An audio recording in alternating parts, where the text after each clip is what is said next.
Sobrang creamy. Look. Mapapatumba. Masarap. Sure lang. Kaya may bago ang Shin Ramyun. And ito siya, na-order ko na tumba, spicy, and creamy flavor. So, stir fry siya. And, tatry natin siya today. And, kailangan natin i-follow yung kanyang cooking direction para makita natin yung tamang consistency ng kanyang flavor and ng noodles. So, let's cook. Habang naghihintay tayo ng ating water, so, ito, inopen ko na siya. Ito yung kanyang seasoning sauce. Then, ito yung seasoning powder. Then, yung kanyang noodles, same lang ng Shin Ramyun. So, let's wait lang sa ating hot water. Ating noodles. Ito, meron siyang mga durog-durog. Mukhang malayo pa yung pinanggalingan nito. So, in-order ko siya sa TikTok. Ching. Ooh. Ching.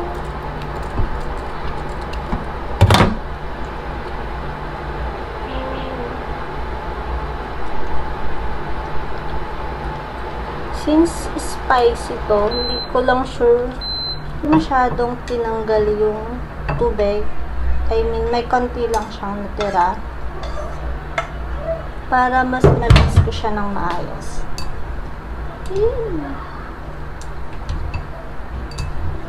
Excited ka na ba?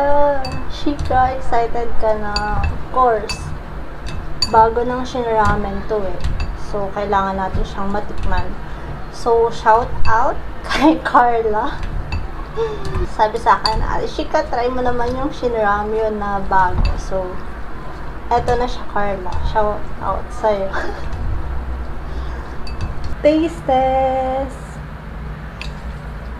Sobrang creamy. Look. So, let's try. Cheers! Cheers!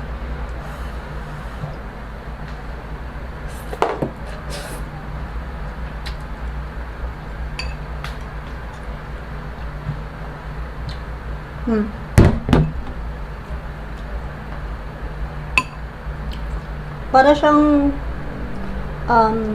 yung carbonara na noodles. Sobrang creamy. Pag nilagyan mo pa siya ng cheese, nako, mas lalo siyang creamy. Pero eto, balance na yung creamy niya. And yung anghang, okay lang.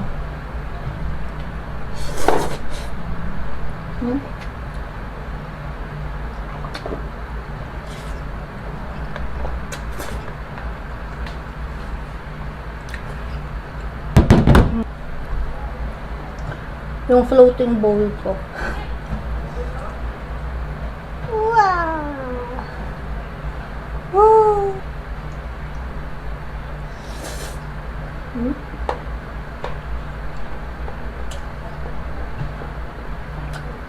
Ooh.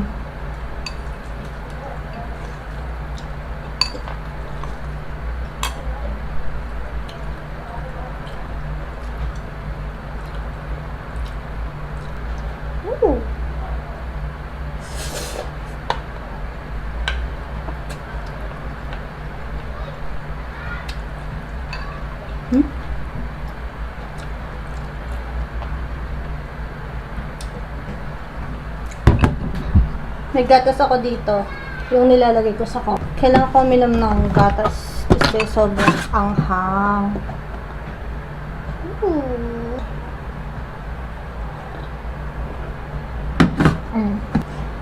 Malapit kasi ako sa ref. Ito, meron tayong kimchi. So, tutry natin siya lagyan ng aking homemade kimchi. So, next time, pwede ko siyang i-share sa inyo.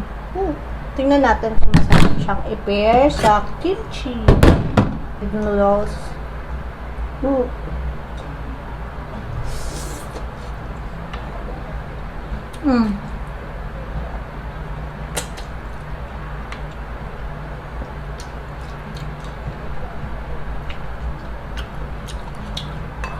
Ooh.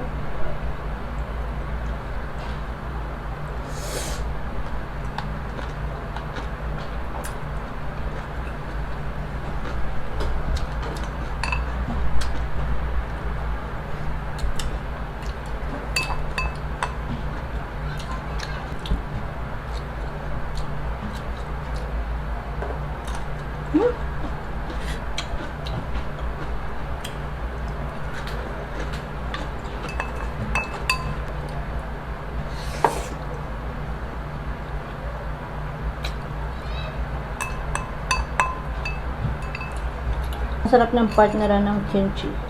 Ooh.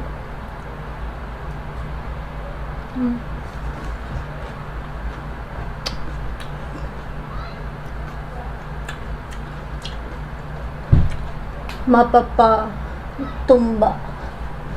Masarap. Sure lang.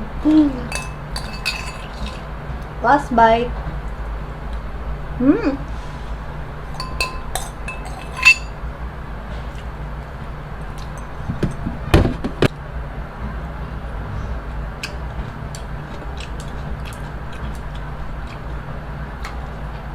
Worth it siya. Yun lang. Bye.